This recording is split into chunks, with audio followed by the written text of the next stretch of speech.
This topic is to construct a grouped frequency distribution table. That the construction of grouped frequency distribution table. For this, these steps are to be followed. Number 1, find the maximum and minimum value of the observations and then find the range of the data. Range is found by subtracting the minimum value from the highest value of the observation. Then number 2 is decide upon the number of classes to be formed. Number of classes should be between 5 to 15. Then we will decide that how many number of classes we are to form. These number of classes should be in between 5 to 15. Then the third step is divide the range by number of classes to get a class size of each class.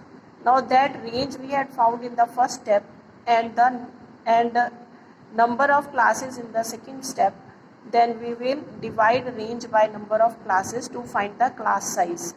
Then number 4, put a tally mark for each observation against the class to which it belongs.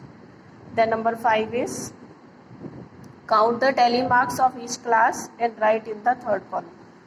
Now see here one example is given. It will be more clear from this example.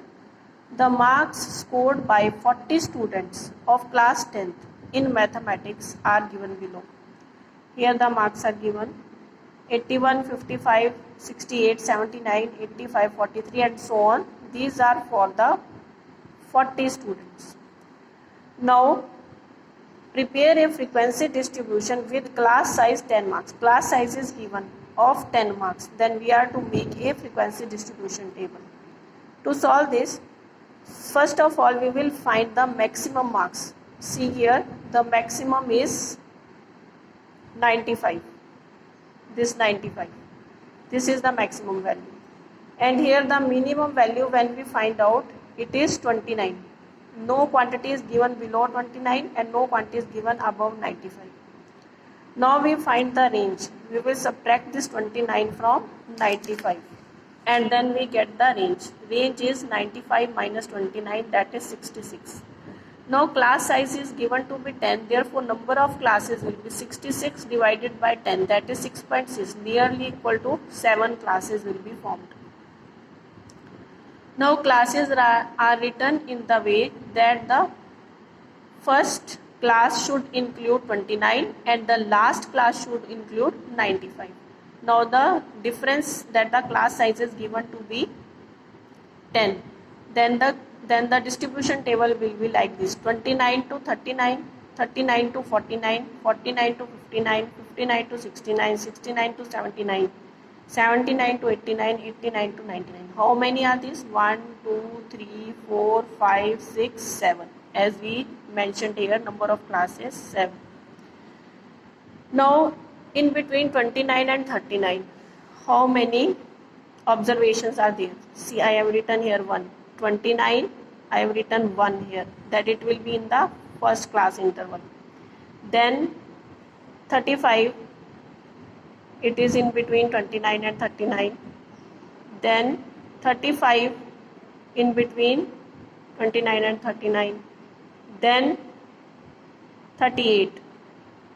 In this observation table, we have 29, 35, 35, 38. The number of tally marks for it will be 4. Then 29 to 39, 4. 39 is not included in this class interval. However, 39 is included in second class interval. Now, in the similar way, in between 39 to 49, we have this 43. I have written here 2, that it is in the class interval 2. Then 47. And then 44.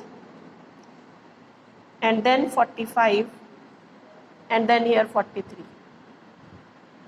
47, 43, 44, 45, 43. These are 5 observations. Therefore, in front of 39 to 49, we have put 5 tally marks. In this way, we have found all the observations, all the tally marks for the different observations, and from here we get the frequency distribution 4, 5, 5, 6, 7, 8, 5, 6, 7, 8, 5, 6, 7, 5, 6, 2.